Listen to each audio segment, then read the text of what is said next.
He left his career as a banking industry technical support analyst to follow his passion for food. We're cooking his recipe for turkey sliders today with Chipotle mayo. Welcome, Chef Jeremy Sharp. Chef Jeremy, how are you this morning? Well, yourself? Fine, thank you. I'm glad you're here today. Turkey sliders, yes. Yum. Yes, Good yes. stuff. Kind of a healthier option, I suppose. It is, and it's also inexpensive, and it's quick, and you can do a lot of different variations with it, from the toppings to actually making it, what you put in, things along those lines. That's right. And it's delicious. Okay, they're great for parties or just for dinner, too. So pretty much what we're going to do to get started off with, we just got regular ground turkeys, what I'm using here. And to bake it off, I'm just going to take some seasonings. Pretty much this is kind of a homemade rub sauce I have here with some spices, some herbs, and things kind of ground down in there. It's homemade. Yes, Look at you, yes. fancy pants. A little garlic to go on that. This is just granulated garlic here. I'm using sea salt to give a little flavor, just keep the iodine down because it doesn't have any in this particular one. And then we'll just use some regular pepper. You use cracked black pepper, which is even better flavor, but we'll just for today. Pretty much just get in there and rub it in. And I like to do this typically like a day or two in advance and let it sit in the fridge. That way it kind of marinates in, the flavors get in there nice. And so you find it makes a difference with the flavor if you let the meat sit for a day? Okay. Yes, yes. So just going to roll them. I'm going to set them here for just a moment. And what we'll do from this stage here, that's all you have to do to get them started. In the oven at 350 degrees, we'll pop them in after it's preheated. Go for about anywhere from 10 to 20 minutes, depending on how thick you make them. The thinner you make them, of course, the less, and then temperatures varies on the ovens. Okay, very good. Now the thing on this side, we're going to do here, we're actually going to make some mayonnaise. We're going to make mayonnaise, yes. Everybody. This is what Jeremy was talking about as far as you can really change up toppings and things to give it a different flavor. This is where you can have some fun. Yes. Yeah. Awesome. We're going to use a pasteurized egg.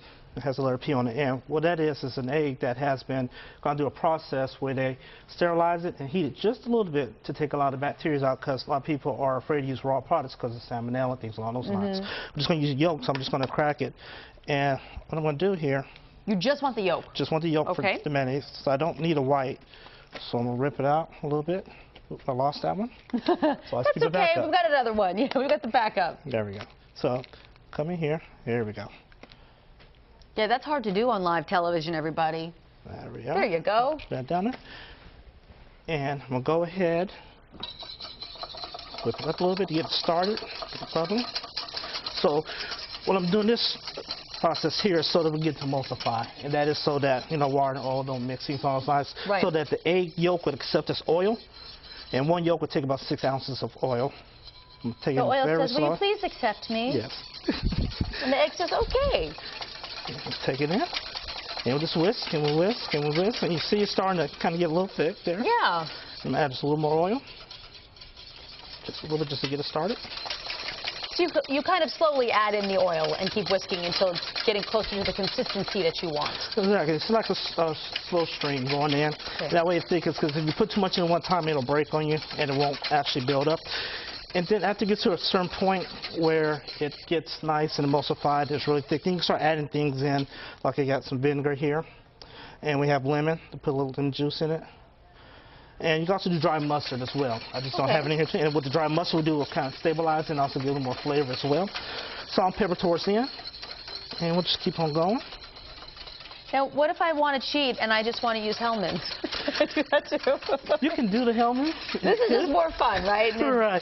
And let's say that you don't have anything at the house. Yeah. You're at the house and I want to do something, I need mayonnaise, everything's closed. What you going to do then?